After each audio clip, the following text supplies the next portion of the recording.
બધાના દુઃખમાં સહારો આપવાવાળો માણસ પોતાના દુઃખમાં એકલો જ હોય છે. ક્યારેક એકલા ચાલવાનો સમય આવે તો ડરશો નહીં, કેમ કે સ્મશાન અને સિંહાસન પર માણસ હંમેશા એકલો જ હોય છે.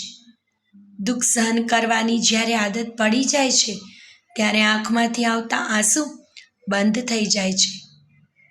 સાચો માણસ દુઃખી એટલા માટે થાય છે કેમ કે પોતાના માટે ઓછું અને બીજાની માટે વધુ જીવે છે. દુઃખ એ નથી કે કોઈ ખોટું બહુ બોલે છે. દુઃખ એ છે સાચું જાણનારા ચૂપ છે. જે દુઃખ પર કંઈ લખી નથી શકાતું એ દુઃખ જ સૌથી વધુ દુઃખી કરે છે. ભગવાન નરી આંખે બધું જોવે છે, તો પણ વફાદાર માણસ જિંદગીભર રોવે છે. તમને પણ મારી જેમ વહેમ હોય તો કાઢી નાખજો કે આ દુનિયામાં સારા લોકો સાથે હંમેશા સારું જ થાય છે.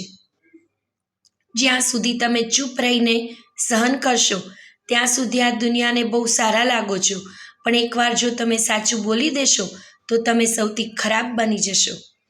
વીતી જશે આ સમય પણ બસ ધીરજ રાખો સાહેબ. સુખ ના ટકી શક્યું તો દુઃખની શું ઓકાત છે.